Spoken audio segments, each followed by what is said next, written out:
KH Nation TV, don't let them fool you. MMA is no longer a boy sport, especially when it comes to owning the gym. I've got Colleen from the Evolution Fight Team. Colleen, how you doing today? I'm most excellent, thank you. Now, Colleen, you had some guys on the card tonight. We had Johnny Rarick on the card tonight, and unfortunately, his fight didn't go through tonight. It must be a real bummer. I mean, he put so much work into fighting, it just didn't come together. He did. He has been faithfully coming to the gym and working with the guys, and he was so excited to come down and be a part of the show, and it is a bit disappointing when your opponent pulls out last minute. Now, Colleen, we think of all the great fight gyms. Of course, we think of like the Militich Fighting Systems owned by Pat Militich. We think of American Top Team down in Florida owned by a guy. What would you say is the unique challenges presented by being a female owning a fight team? Unique challenges, probably one of the most is I think sometimes people don't take us seriously because I'm not a man. And it's like, well, she doesn't know anything about boxing or jiu-jitsu or anything like that. And you know what I have to say to that? I don't have to. I have people for that. I have trainers, and we have coaches that teach MMA and kickboxing, and I'm the lady behind the scenes that keeps all the wheels turning and the bills paid so that our fantastic people have a place to train. Now, Colleen, your fight team is, I'd say, prestigious, especially in our area. You've had some pretty big names in there. Do we have anything exciting coming up for any of your guys? Well, recently, Mitch Killeen, our pro fighter, has relocated to the eastern side of Pennsylvania, and we wish him the best of luck and all the love we can give him. We have Zach Schultz coming up, and he is running our MMA program at the moment, and he has had several fights under Gladiators. And we also have another young man, Damon Teal, who is looking for his first AMI fight. And of course, we have Courtney Kern. We have one of the only female fighters. Okay, now, Colleen, there's a potential possibility that there might be girls watching KH Nation TV, and they're like, you know what? I'm really into athletics. I really want to own like my own kind of like athletic facility. What advice would you give them? Do your homework, have a business plan, and get associated with some people in the business who have been there for quite a while. It can help guide you. Any lady who's involved with Zach Schultz, Mitch Killeen, and Courtney Kern is clearly someone you need to listen to. Colleen, thank you so much. Thank you, gentlemen. I really appreciate it. This has been KH Nation TV. Of course, we got plenty of coverage coming from Gladiators Cage, Road to Glory 6, right here in Johnstown. She said we were gentlemen. She don't know us very well, do she? You let my mom believe whatever, Drew. We'll see you guys later. Let's go.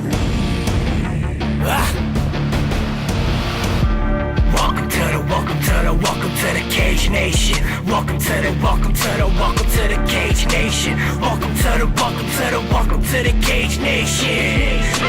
No one can drop us, no one can stop us. We are the warriors, no one can top us. No one can rock us, we are the warriors. No one can drop us, no one can stop us. We are the warriors, no one can top us. No one can rock us, we are the warriors. Live from well, we're not exactly live, we're videotape, but hey, we're here in Johnstown, Cambria County War Memorial. KH Nation TV bringing you coverage of What, Road to Glory 6? Gladiators of the Cage, Road to Glory 6. Albert Cameron, Drew Shannon, Rob Lynn. Gentlemen, we are in for an incredible night of fights. Absolutely. So far, we've had 2 fights drop off the card, but those 2 fights really weren't any fights that was going to make or break the card. They were 2 amateur fights. The bulk of everything that was going on is maintained. So we still got some great quality fights, including our main event of Chris Dempsey versus Nick Krause. We still got the title fights of Brett Showtime Schoenfeld versus Zach Goebel, Bad News at 11. Ethan Goss is still taking on Lenny Karlheim. And then we've, the other title fight escapes me at the moment. I'm kind of jazzed right now. We got some fun things going on. Here's the run sheet. Oh, Michael Santini versus Brandon Lux. Brandon Lux, of course, being the Johnstown native here tonight. He's fighting in his hometown for gold. All right, Rob, you excited for tonight? Oh, heck yeah. Man, a few words. All right. Of course, Albert is excited because, and we are very honored to have this happen, Albert will be calling the fights from cage side for Root Sports, is it? Well, I haven't gotten confirmation of this Root Sports, but I've seen Jim Artsberger, who is the Comcast affiliate out of Pittsburgh, and I mean, my voice could be on Root Sports. I don't know. There you go. Well, Albert's going to be it, and we didn't even get Nobody cares about. Acknowledged. Yeah. Nobody cares about Rob and I. Now, Rob, you being our technical guy, you being the guy who knows more about. They set their standards very low on this. But I mean, between the three of us, so I think you know more about the technical aspects. There's a lot of fights that I think are going to be really, really interesting when it comes to styles making fights. The one fight I think you and I talked about at length was Lenny Karlheim versus Ethan the Wolverine Goss. We agreed that Lenny Karlheim probably has the more polished kind of style, whereas Ethan Goss is a little more raw, maybe a little more grittier. How do you see that fight going down? I would compare this to Megadeth's Rust in Peace and Megadeth's Euthanasia. Both excellent CDs, one more polished in production, one more raw in production. We already discussed at length. I think, Lenny's the more polished and Ethan is the more gritty. I think the actual analogy I used was Alice in Chains and, more, I think it was Megadeth, another Megadeth example. But all I mean by that is Ethan's a very scrappy individual. Lenny's very, very technical. If anybody can equate fighting styles to kick-ass rock, it's this man right here, Rob Lynn. I think another one of the fights that I'm really looking forward to as far as styles making fights going, our main event of Chris Dempsey versus Nick Krause. We've agreed that the numbers don't lie. Statistics tell a very, very good story. Nick Krause and Chris Dempsey are two fighters that are so like-kind. I can't say that I've ever seen either of these guys fight guys who are so like each other. Now, admittedly, I know a little bit more about Chris Dempsey than I do Nick Krause. But, seeing what we've seen with Chris Dempsey, I mean, we know we can't count the guy out whatsoever. But, I mean, what kind of fight do you think we're going to see with them being so evenly matched? We're going to see a hell of a fight. I mean, you've got two guys that are evenly matched, go toe-to-toe. I mean, it's anybody's pick, honest to God. Rob? Well, what you have in these situations is when you have someone that can cancel someone else's game out by doing the same thing, if they're both big, strong wrestlers, or if they're both, excellent strikers, sometimes you can see that actually go the other way and it not be as dynamic of a fight as you think because each one respects the other's game so much. The other thing you can see happen is if these individuals, rather than like, I respect this guy's game, I'm going to not do anything, I'm going to be 100% defense, is they throw caution in the wind and they just say, the hell with it, what you get's what you get. I'm going to either rush for the takedown, ground and pound him, or I'm going to swing for the fences and take his head off. So it's either going to you're either going to see a very, very exciting, fast-paced, explosive fight, or you're going to see two people that respect their game too much, I think, and it's not going to be an in-the-middle fight. It's going to be one way or the other. I'm calling that right now. Now, speaking of that, I know for a fact that Chris Dempsey is a very, very decorated wrestler. I'm told that Nick Krause is also a very, very big-time wrestler. Knowing that, how do you think they're going to rely on striking skills a lot more, or how do you think that's going to go down?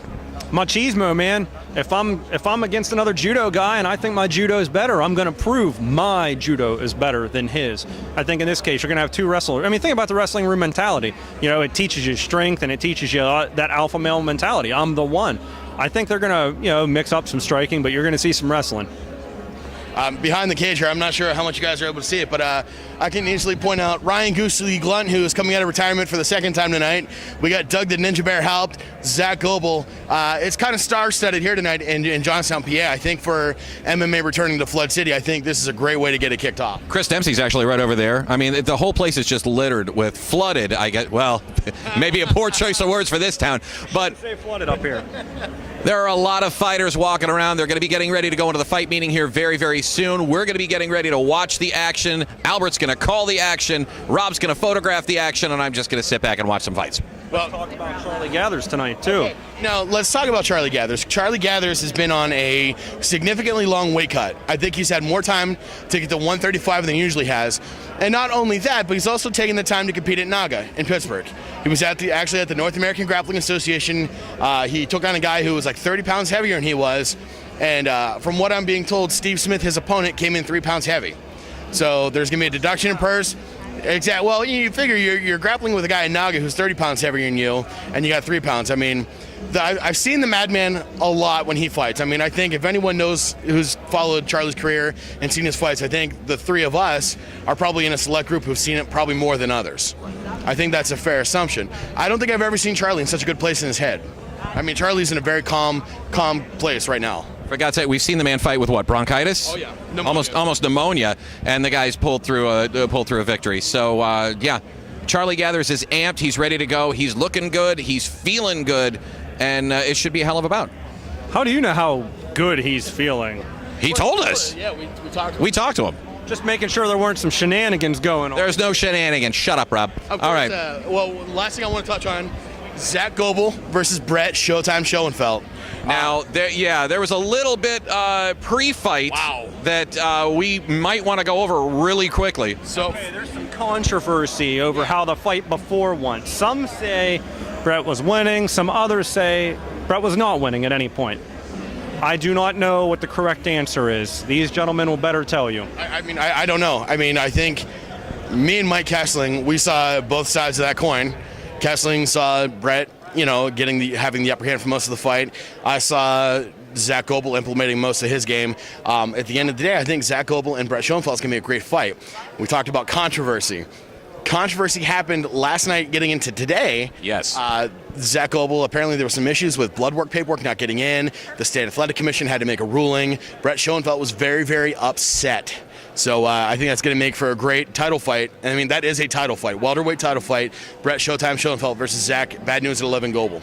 Well, you've got the battle of two guys who not only can fight well, but they can talk on the mic well as well. So, just the attitudes, the egos, the fighting ability, it's just all adding up to be a fantastic fight. Well, if there's missing blood work or if there's some controversy to the blood work, I wouldn't even fight. I'm sorry. I would say next time, not this time. I would never take my safety in that manner. I mean, it's one thing if I go in and get my ass kicked. That's one thing. It's another thing if someone picked up a pathogen and they don't have the proper blood work showing. I don't know what the whole story is. Well, again, we have been assured that the blood work has been done. Everything's taken care of. The fight is on. We're good to go. Blood work is done. And I think there's a lot more than I agree with you 110%. If I'm going to get into a fight with you and I have no idea what dangers your blood has content for me, I can't say that, take that fight. But there's a lot more to that in that fight that's leading up to, are we going to argue over the red tape of blood work? Brett Schoenfeld is from an hour away in Johnstown. Zach Goebel's from West Virginia. Johnstown, Pennsylvania today is the meeting ground for both of them. And I think that puts a lot of pride and honor on the line. But I agree with you, and I wasn't aware that it was turned in. it's obtained today. Okay, then that's 100% fine. Then I would fight. I'm sorry, I was misguided information. I eat crow. Well, gentlemen, the fights are going to be happening here very soon in the same building where the Hanson brothers shed blood. And the last time I was in this building was when I was here for Complete Devastation MMA 4 Inside the Cage, and Sean Shirk was here. Not those Hanson brothers. The hockey players. I thought it was Slapshot. Hanson sisters. No. All right, well, speaking of guys who are good on the mic, I got to go get warmed up, and I got to go call my mama. Let's be honest, I'm going to tell her all about that. But, Somebody call his mama. Okay, but we're going to get some interviews with some guys. Of course, we're going to do the post-fight stuff. You're watching Cage Nation TV. We're coming to you from Johnstown, Pennsylvania, at the Cambria County War Memorial. This is Gladiators of the Cage, Road to Glory 6. Stick around. We'll have a lot more for you coming up next.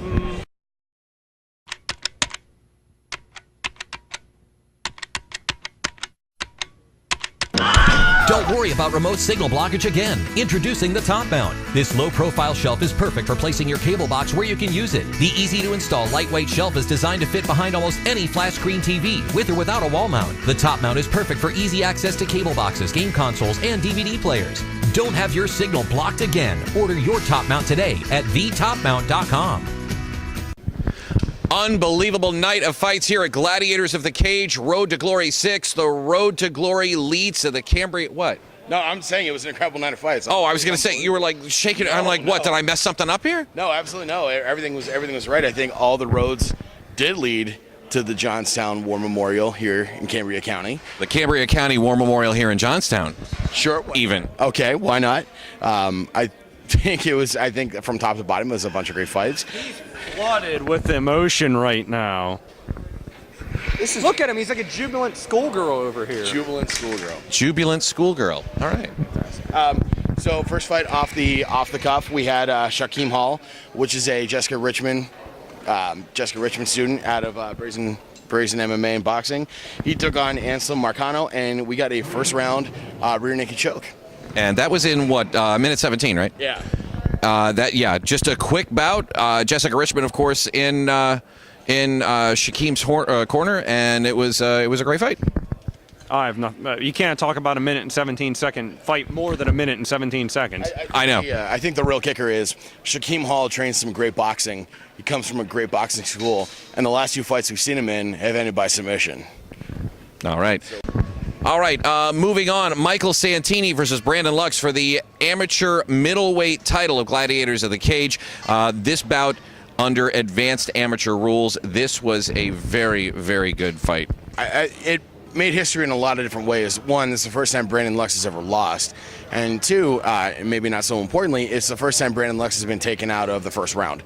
Every time we've seen him fight beforehand, it always been an early first round finish. This was Brandon Lux's chance to win the title in front of a hometown crowd, and he couldn't do it. Not because of lack of ability, but just because Michael Santini was such a great fighter tonight. I mean, he essentially was the better guy. Maybe Brandon Lux can take the disappointment of losing in front of a hometown, especially in a title fight, and make him and propel himself to the next level. But yeah, I thought Lux had some great wrestling. It's just Santini was better on the ground. Most definitely. Rob, your thoughts?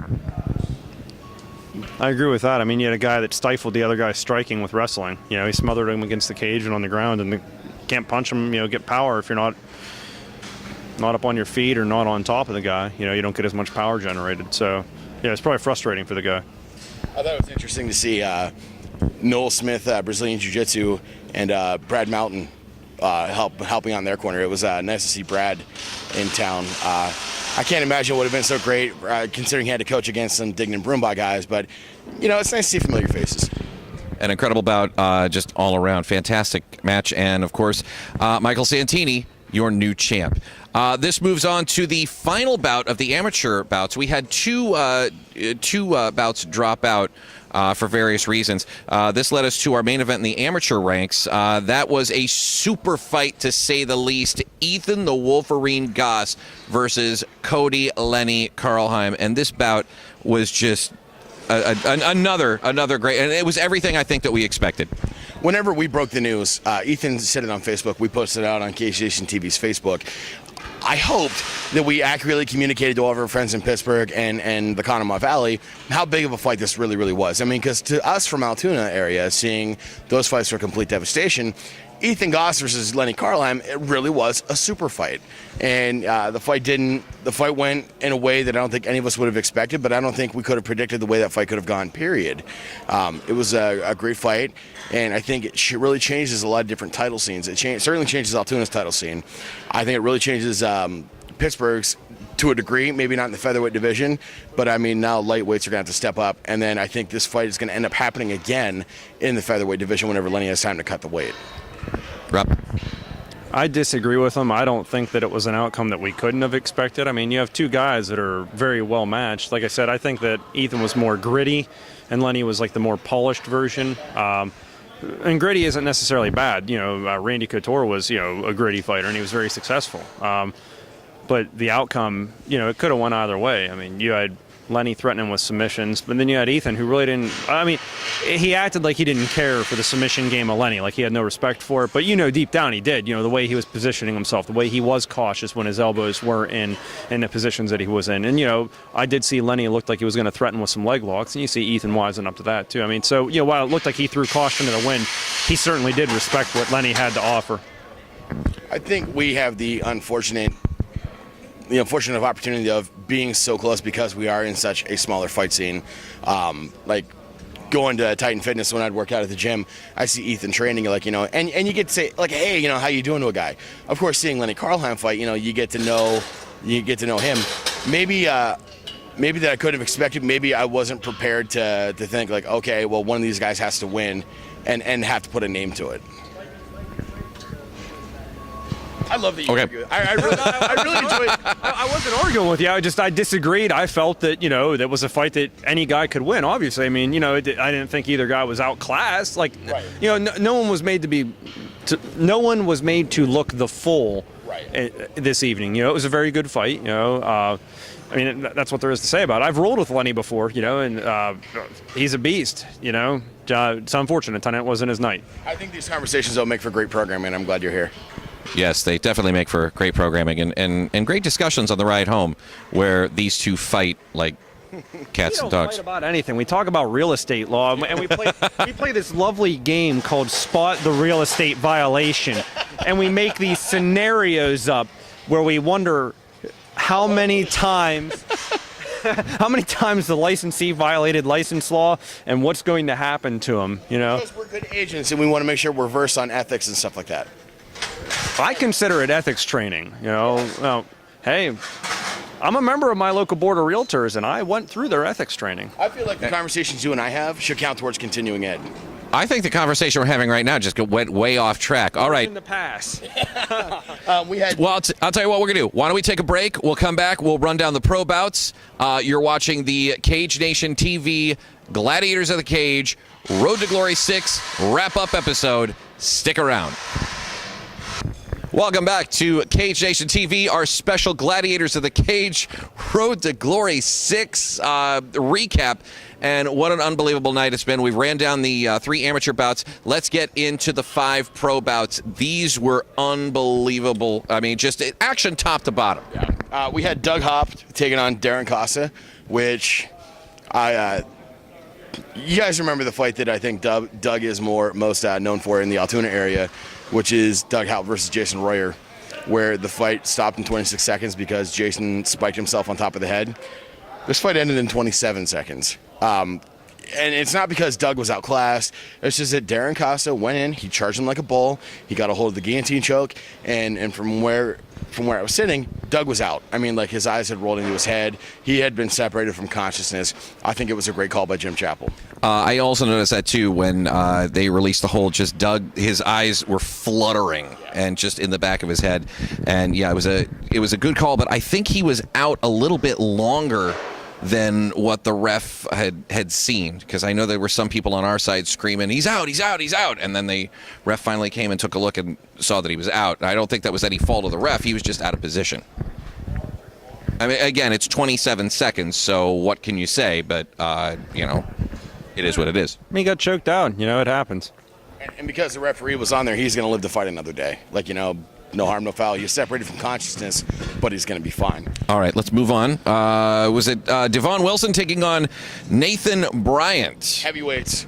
Heavyweights, yeah, and well, we'll get into a little bit of the heavyweight thing here, the aftermath of the fight. But what a great fight! It's so rare that we see heavyweights. I mean, not only just heavyweights, but a heavyweight fight where it's not Clark Young, being in, because he is easily one of the most active heavyweights. It's nice to know that he's getting more competition. More people are coming in and saturating the division. That being said, we'd love to see Clark Young fight again. Oh, absolutely, and I think he could fight Nathan Bryan, who was the winner of that fight in 44 minutes 51 seconds by TKO. What I noticed about Nathan Bryan was there was a target on Wilson's leg. I mean, 6 square inches of target. He just kept hitting it, and he'd punch it, and he'd knee it, and then he'd elbow it. He clearly had a game plan. He knew that if he took that vertical base away, he was going to be able to get him to the mat. And he kept taking him down. I mean, so it was clearly effective. But his plan was to take him down and then grind him out. I don't really have too much more to add. It was a fight where they ground each other apart, and then eventually one guy got the other with strikes. I mean, it could happen the other way. In a scramble, if the other guy got on top and started belting him, Jimmy's going to step in and say, "Hey, you're getting cracked way too many times for your own good." Right. All right. Well, then let's move on. Jeff Holmes taking on Ryan Glunt. Ryan, of course, coming out of semi-retirement for this fight. Again. Ryan's a great guy, and he's been taking it all in stride. But he is a family man. He just had a daughter a little while ago. He's got a wife he needs to take care of, and obviously that livelihood. So to see him being able to come out of semi-retirement and to be able to fight again, I mean, it's refreshing. I mean, because the guy, he fights really hard, he trains incredibly hard, and he's working incredibly hard to go out there and get the win. Unfortunately, Jeff Holmes was the better guy tonight, and that anaconda choke was textbook. There was a point where the arm slid up underneath Ryan's armpit. Jeff Holmes tried gripping like this, but he ended up bringing the switch up here, and then he was able to execute. I don't think there was a whole lot Ryan could have done to get out of that choke, considering that Ryan's escape from the technique prior really put him into that position to get anaconda choked. Anything to add? Not really. I mean, if you're in that choke, and they're in position, the only way out of it's to fight out of it, or to get choked out, or to tap out. If it's on and it's tight, it really becomes a fight, a hand fight, and arm fight, and all that. You'll forgive me though, even all the years of grappling and everything, I always would confuse. Oh, that's the anaconda, or what's that? That's the gator roar, that's the dars, or the da-ars, or the whoever you talk to. They're head chokes. To me, it's like what, or modified guillotine, or modified. I know the techniques, but sometimes I mess the names up. All right, well, speaking of head and arm choke, that takes us to our next pro bout, and that would be Steve Smith taking on Charlie the Madman Gathers in just a great fight. Well, we'll hold out the suspense. Charlie the Madman Gathers has extended his winning streak to 2. He's now at a 500 record. He is 4-4, or 5-5. 4-4. He's 4-4, and the nice thing was, Charlie got to rematch against a guy who had beaten him, and now he beat him clean and square. I mean, Charlie's now has that off of his conscience, his record. So are we looking for a third? Just a Gather Smith 3, or? It depends on how bad the other guy wants it. I mean, I imagine Steve Smith will take a fight with anybody, and that's nice. And so will Charlie, for that matter. I'm sure it could happen later on down the road. Rob? I don't know. Charlie was in danger in that armbar, Steve had. But Charlie trains with a good gym, and he knows the techniques to get out of it. And he did the pickup, he did this, which can be dangerous, if you don't know what you're doing. And he got out of it, and he claimed the victory. Go Madman. And as we said before, going into this, as far as his weight cut, he said he was doing it the right way. He felt great. He looked in terrific shape, and I think that also helped him with his victory as well. A calm Charlie Gathers, I think, is a lot more dangerous than a jazz Charlie Gathers. Charlie was really, really calm coming into this fight, and he had his head in a good spot. He had his weight cut in a good spot, things were going well for him.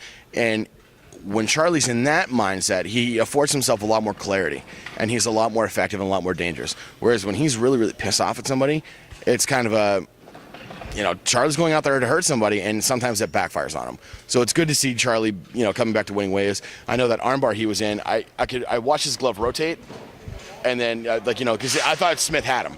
There was a point where that armbar was so deep that Smith had him, and then whatever miracle Charlie was able to rotate that arm and take the pressure off the hinge joint, it worked out well for him. Dude, he's physically strong guy.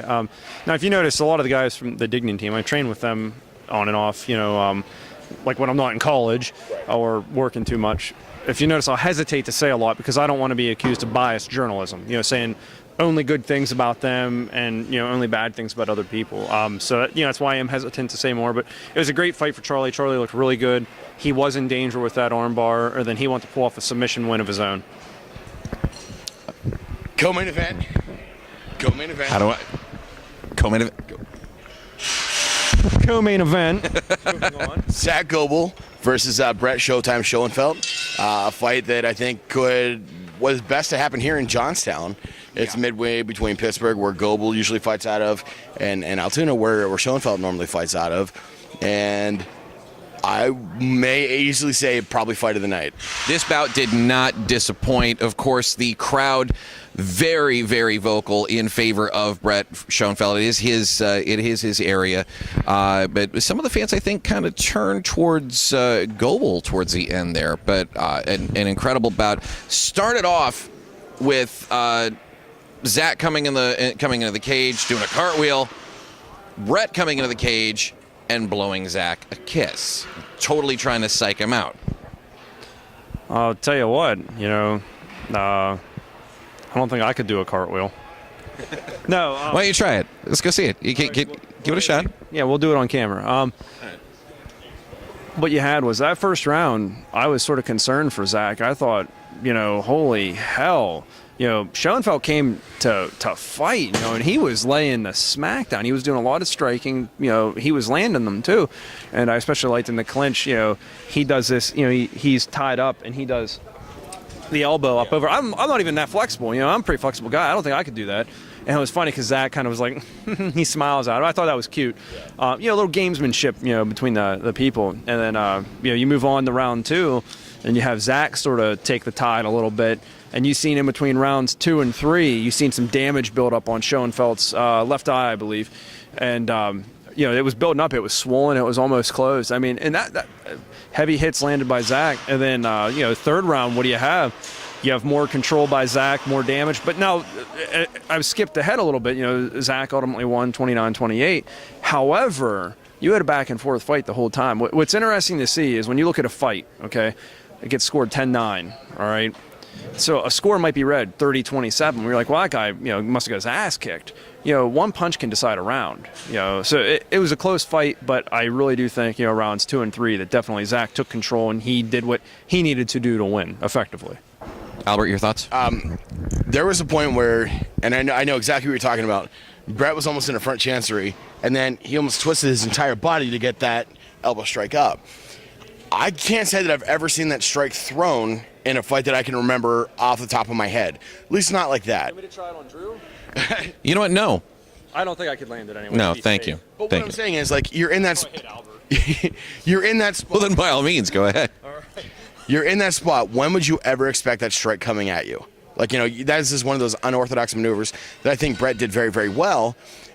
But I think after the first round, I think Brett might have lost his steam. We got to talk about something. We do have to talk about this. Was it round 2 or was it round 3 when Brett had Zach mounted and he was raining some heavy strikes? And Zach, he was telling me that he had this, I don't know if it was a dream or a scenario that he had in his head where he was on his back throwing strikes. And he said, I know it's dumb. He's like, you don't get a lot of power. And he said, I just thought, screw it, I'm going to start punching them from my back. And you've seen them. There they are. Da, da, da, da, da, da, da. It was like Rock'em Sock'em Robots. It was great. A great exchange. They traded very well. I had the first round going to Brett, hands down. Yeah. Third round I had going to Zach, hands down. And then the second round was kind of gray. For me anyway. So, I have to give that fight of the night. And I think Zach Goebel really did earn the welterweight championship for Gladiators of the Cage. Most definitely. I had a chance. Oh, go ahead. What I'm happy to see was I've seen fights where a round like the first was called a 10-8 round. I don't think that was a 10-8 round. And it's good to see that a good match wasn't screwed up by bad judging, because if it was a 10-8 round, it would have been a draw, and that would have really, been disappointing. We had a chance to talk to Zach Goebel after the fight. Let's go to that right now. Ladies and gentlemen, Drew Shannon here, Cage Nation TV. One of the most anticipated fights of the night was Brett Showtime Schoenfeld versus this man, Zach. Bad news at 11 Goebel. And as you can tell, he's got the gold. Zach, walk through the fight. Let's start off at the beginning, okay? Brett comes in, blows you a kiss. I mean, how did that had to piss you off at least? I wasn't going to get into that hype shit, man. That was clearly what his game plan was when we got to the arena. I was warming up back there, and I saw his big frizzy hair in here, talking all that. And I'm just like, man, that's the only way you're going to win this fight is you're going to get in my head. But I'm a competitor. I'm here to compete, and I'm not mad about any of it. I don't want to get mad about anything. I laugh in the cage. He hits me. I tell him, good shot. I hit him. He tells me, good shot. I'm having fun. Back to you, Zach. Walk us through the fight a little bit. Where did you see this fight going? I was actually going to go for the takedown in the first round. I wanted to shoot my patented Iron Man Superman punch. That's the fake a flying knee, come over the top. I made it up. And that somewhat started the fight off very well, and I think it pissed him off. And so he wanted to big boy me. I was expecting 5 rounds. I had thought that whole night was 5-round fight. And after the first round, I was like, oh, man, my arms are a little jello. Do I have to do this for another 2 or another couple rounds? They're like, no, this is only 3 rounds. So I was like, all right, we got to wake up now. But I was really expecting that. I knew he was going to burn himself out. I knew that he was going to try to dominate me for at least the first and a half round, smash me in front of everybody, break my will. But I didn't even start fighting until after the first or the second round was already started. And then we saw what happened. So now I noticed at the end of the fight when they announced you as the winner, you had that look in your eyes like, holy shit, I won? I was thinking Hometown Boy was taking it. I really thought Hometown Boy was going to bias and get it. But it's a coin toss, man. I gave him everything I got, but I could see from the half of the second round to the the third round that he was trying to get me to get on top of him by falling into me, pushing his head down, going for shitty shots. I could tell that he was ready for me to end the fight. But he wasn't fighting to win, but he was fighting not to lose. Now, Zach, I got to ask you one more question. Any aspirations of like dropping this whole MMA thing and joining the WWE? Because I'm telling you, you got the gift for cutting a promo, my friend. Well, I thought Showtime was good at that. Because isn't he a professional wrestler, right? This is the word on the street. But he ain't Randy Orton, so I don't know. You already beat him, D. I'm talking shit now, man. But you know what? That's funny you say that. Just 2 weeks ago, a guy from my local area sent me an email and said, you would be great at professional wrestling. And professional wrestling is the reason why I got into MMA. But I wanted something real. I wanted to win and win decisively, not because it's on a script. No, nothing against all them guys, because they do put their bodies on the line. It's great entertainment. But, it is what it is. I'm real, and he's not. All right. Any parting words? Like maybe the parting words you left us with the cage tonight? Go ahead. Well, I always say the best weapon out there is the one you only got to fire once, but he asked me to fire it twice, so he got it. Now I'm the guy who carries the big stick. I declare peace, all right? Let's go have a drink, guys. Seriously. I'm down with that. I got nothing else for you.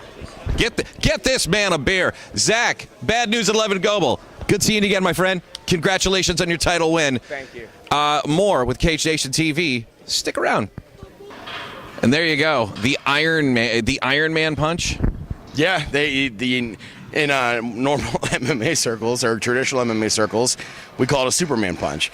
But Zach Goebel had the Iron Man rash guard in the back, and it's something I have a sneaking suspicion the man might be a fan of Iron Man. I don't know. I don't know his life. I couldn't comment. We've got the Wolverine, Ethan Goss. Now we've got Iron Man. I mean, Superman, Tyler Combs. I don't know. The damn Gladiators of the Cage has turned into the Avengers. I don't know what's going on here, man. But So then we had Nick Krause versus Chris Dempsey in the main event. That was our main event, and that was for the middleweight championship. Yes.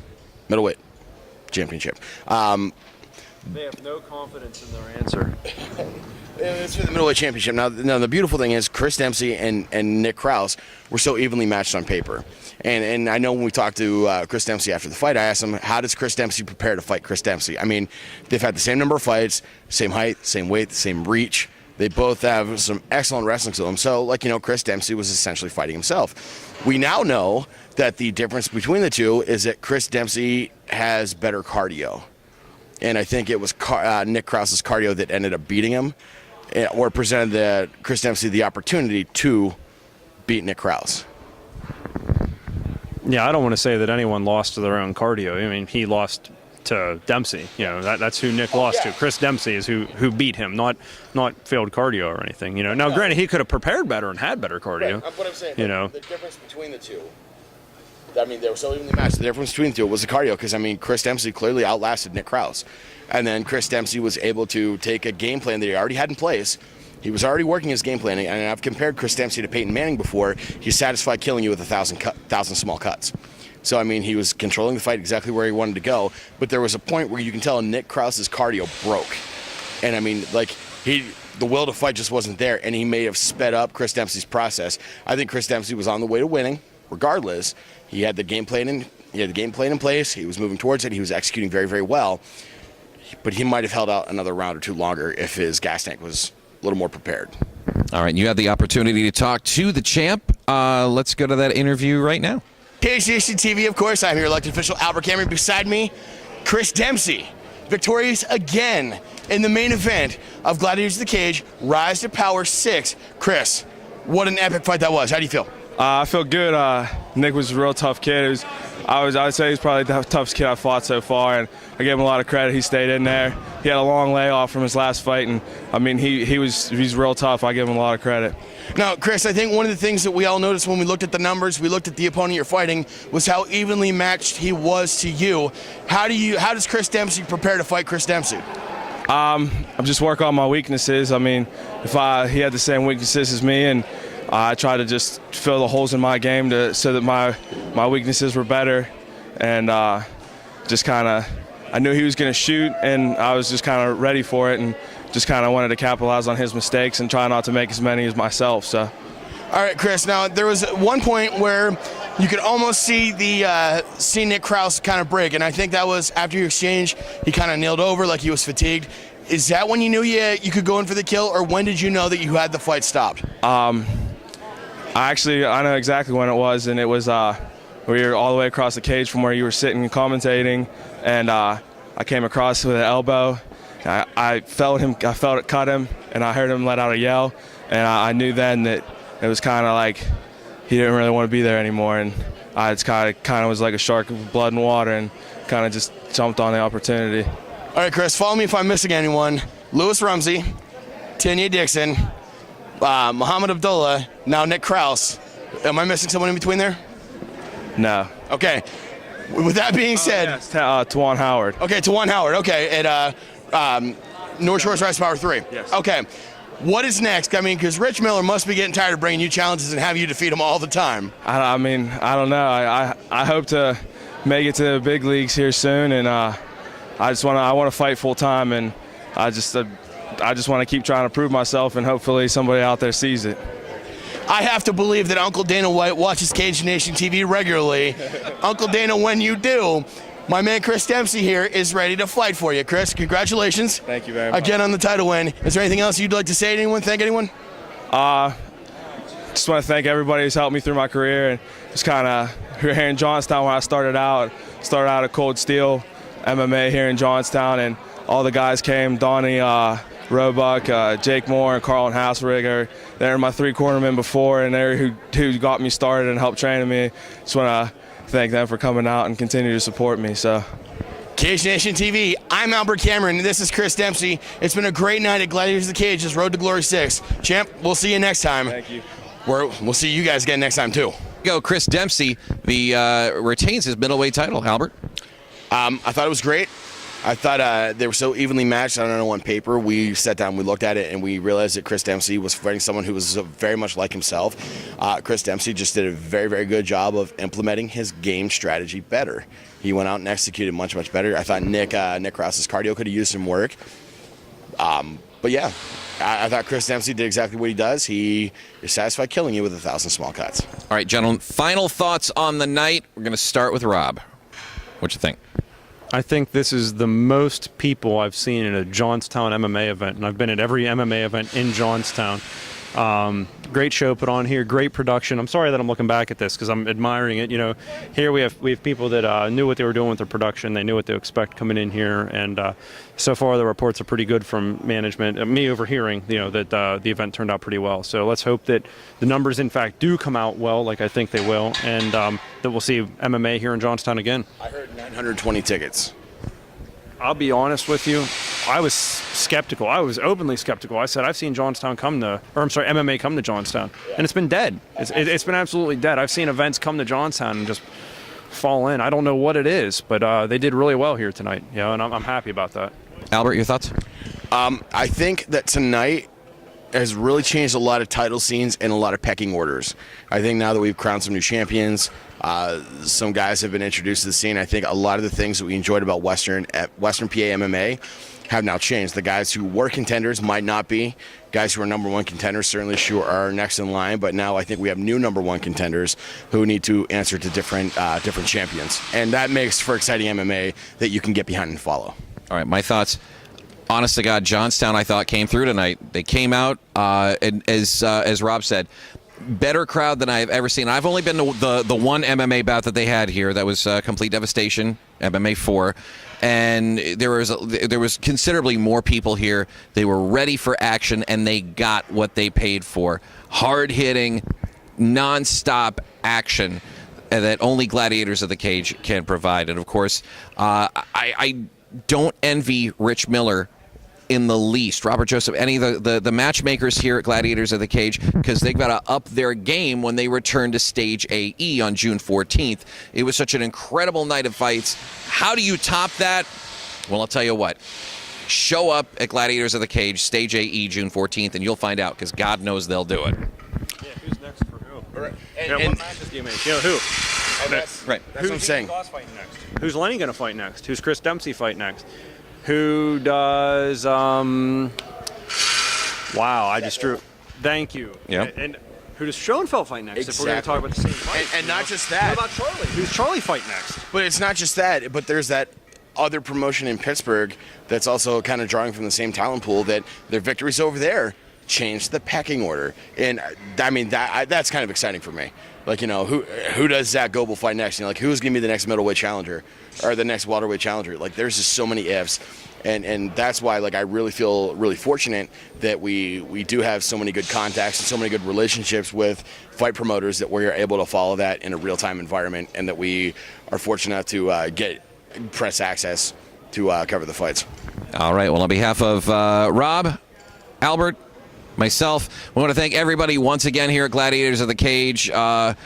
Rich, Robert, Ray, Josh, anyone I'm forgetting? I think anyone involved with Epic Leap Entertainment and Gladiators of the Cage, thank you very much for, one, believing in the sport enough to continue to promote MMA, but to have the vision to expand into different areas where we can now expand into new territories. Gentlemen, Altoona? Do we think in Altoona here in the near future? I like Altoona. It's a quick drive. And you don't have to drive us. You can drive us short distance. You don't have to drive us all these, like Pittsburgh and all that. Yeah, I'd prefer not to drive you. Okay. So, I don't know, Altoona, I'd love to see him come to State College at some point, and then you can meet us. No, Altoona. I don't want to drive over the mountain. Well, the Bryce Jordan Center, I think, is such a nice venue for sporting events, but it's such a daunting task because the Bryce Jordan Center is such a big place that I can't honestly say if anyone would invest in the money now. Well, then, To sell to break even at the Bryce Jordan. All right, you have to then- sell like 5,000 tickets. okay, then let me bring this up then. What about Pagula Ice Arena in State College? If that was at all possible, if they would allow something like this in there. I think it comes down to beer. That a lot of the residual sales that make MMA events so successful are from alcoholic beverages, and State College is really, really stringent about that. Well, because those venues are on. Bryce Jordan Center's on campus. Pagula Ice Arena's on campus. You know, And I mean, we've seen events where a lot of alcohol is served and there's no problem. Like, you know, people just like the taste of beer while they're watching fights, and I can't blame them. And it's because there's nowhere in State College that is not on campus that would allow beer sales, and that's the challenge. yeah. I've seen fights in State College before and they flopped. Mayhem on the Mountain. That might have been what it was called. Yeah. I was hoping not to attach a name to it. You know. Yeah. Well, that was just the name of the event. I have no idea what it was. No, the turnout was bad for him. You know, and I'm guessing that he probably lost his behind. Have we seen another fight from that promotion? Well, here's the thing, though. I mean, I feel like I do have my finger on the pulse of MMA that comes in my area to a degree. I think I do keep track of that, but I didn't know. Like, you know, I think there was an issue. Yeah, no. I only knew about it because I was working it. Right. You know, and that was purely off my reputation as a press photographer. You know. All right. So we're going home. Thanks again to Gladiators of the Cage. We appreciate everything. We will see you guys again for regularly scheduled programming next week. Until then, I'm the Prime Minister of Seoul, Albert Cameron. Beside me, as always, you're the Prime Minister. I'm the elected official. I'm tired. I want to go home. You don't even know who the hell you are. And for Rob Like a Lynn. true politician. Rob Lynn, probably the best photographer in all of combat sports. We'll see you guys next week. Take care, everybody. See ya.